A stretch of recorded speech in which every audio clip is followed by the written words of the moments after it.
vinyl varmints, all you record collecting crew, have I got a box of records for you.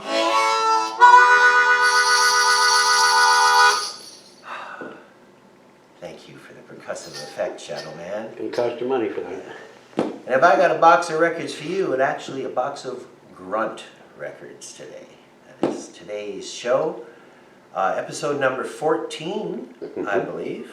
14. Say hi to Shadow Man. I'm Attic Daddy. We're here at Studio F. And what the fun we're going to have today. Greetings, Professor. Yes. College Oh, Professor, of you're Knowledge. so full of whimsy. The College of Knowledge. No Yes. tuition fees. We encourage you to talk back to your teacher. And that's all I got. The College of Musical Knowledge. Kay Kaiser. Yes. Oh. Yes, he had the College of Musical Knowledge. Anyway, Grunt Records. They were the label that belonged to the Jefferson Airplane. Now, it wasn't the beauty. I mean, it wasn't the airplanes. It was beauty that killed the beast. That's right, that quote out of King Kong they use on bless its pointed little head. Anyway, the Jefferson Airplane were on RCA. I think their last album on RCA was Volunteers. And then they had their own label, Grunt, which was distributed by RCA and mostly featured the Airplane and some of their associates. And the reason I'm doing this, it's certainly not a complete collection. There are some things missing, but enough to do an enjoyable show. And I'd like you to look at this first. This is an actual Grunt Records catalog, and it's done in comic book form, along with ads for various people on the Grunt label. And it's all a combination of outer space and kind of a back to the land hog farm type thing. See what the big pig snorting on the cover. And that was Grunt. And one of the reasons I wanted to do this show is because of this record right here. Now, Long John Silver by the Jefferson Airplane. By this point, Marty Balin had left. David Freebird from Quicksilver was doing the lead singing now with Grace. And Papa John Creech, the older fiddle player, he was a permanent part of the band by this point too. So it had a little bit of a different sound. And when you got this album here, you could assemble it. You could take it all apart, and it has the cigars inside, but you could make this cigar box out of it with the Perfect Dream cigars, which of course is what I did when I bought mine, I think in 1970. And it makes this, well, it's pretty beat up, isn't it? But it makes this cigar box that you get, and then like, what is that? Full of weed, like Cab Calloway would say. Full of seeds. Full of seeds, full of stems, and The 70s. brown-looking old weed. Perfect Dream cigar, and that makes this neat little box. And then, of course, when you made the box, you would keep your album in this with the JA labels here. Now, the other album I'm going to do here, I should say, is one called Bark. Now, it's the same setup with Dave Freeberg and Papa John Creech. I believe it was after Long John Silver. And by the way, Rip Torn did an ad in Rolling Stone magazine for Long John Silver dressed as a pirate, way before he was already on Larry Sanders, the Gary Shandling show. And Rip Torn, of course, had quite a career. Was he a comedian? No, he was in comedy. He's more of a dramatic actor. But some of those guys were hanging out with the rock and rollers. They kind of crossed worlds with him and Dean Stockwell and Neil Young and all those people. So, but what I am ashamed to admit that this came in a paper bag with JA on the top, much like the A&P symbol of the old grocery store. And I do not have that. I thought I had one. Over the years, hopefully it didn't get misplaced with a regular paper bag. I'm famous for misplacing albums. Blows Against the Empire. This is actually the first Jefferson Starship album. kind of a big Paul Kantner project he did, and it's like a big spacey type opera where basically they go to space and other planets on rockets that are powered by weed, and they go farming up there, and they never really explained to me why a band that lived in California would want to go to other planets, but of course Paul Kantner's got the weed for his hair there. Oh, I just noticed that. Yeah, yeah. But anyway, obviously the promise of other planets was greater for this. Now this isn't the Jefferson Starship that later on did, rebuilt this city and, Easy. I'm sorry, don't mean to bring everybody down, but. Was this album nominated for an award, or am I confusing it with something else? No, you're not. You are right on there. It was the Science Fiction Award. Was it the Hugo?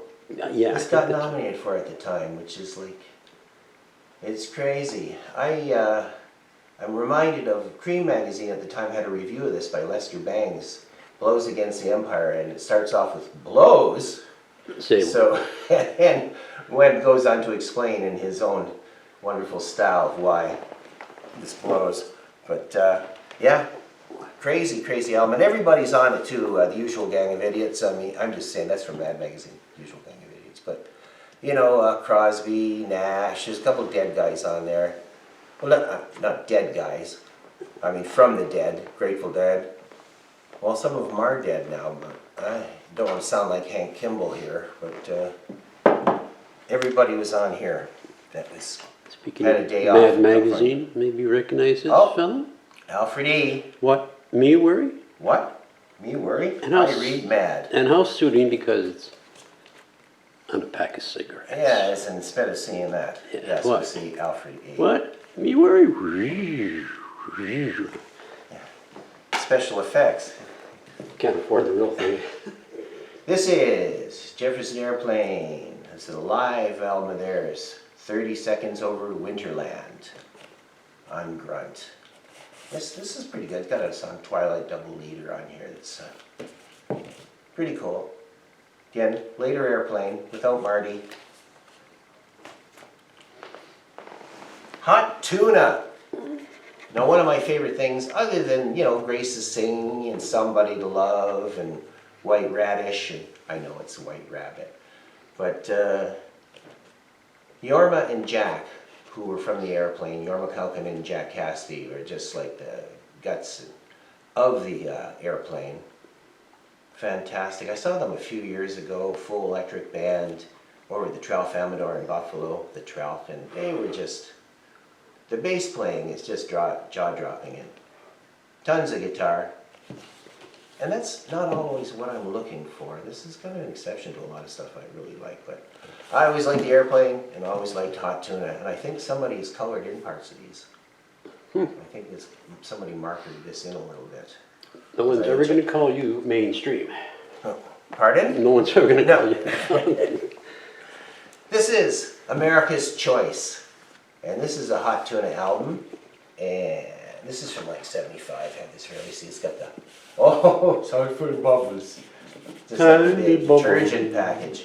This is my favorite stuff of theirs. Good, strong electric stuff, just like molten guitars, just flowing all over everything. Very cool.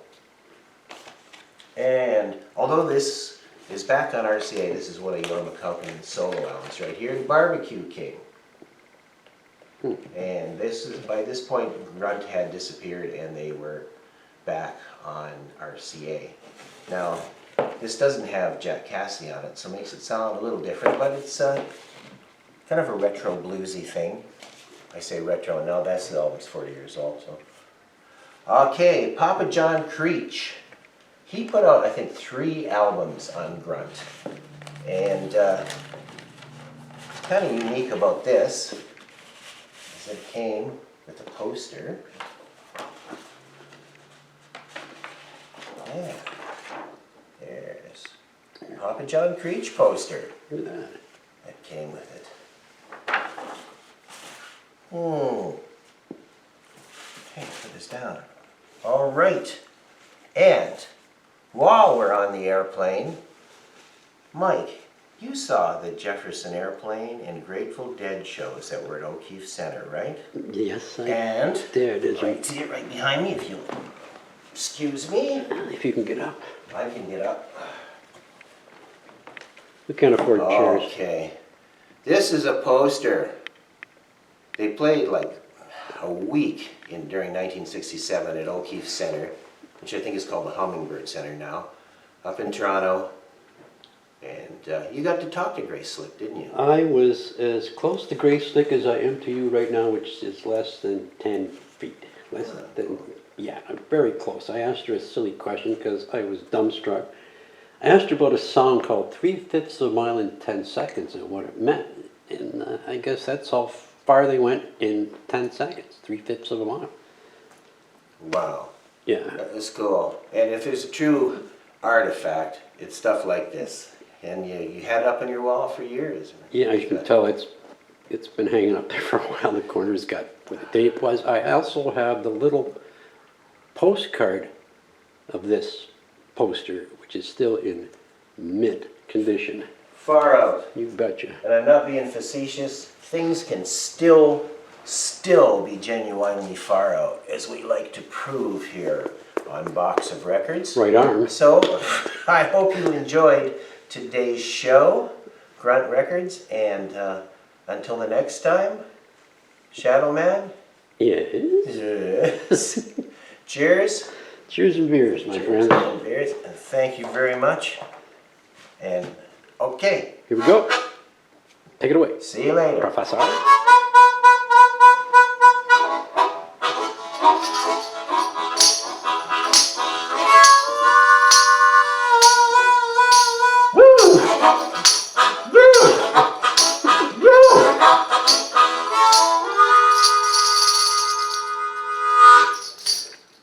This has been a Daddy Shadow production.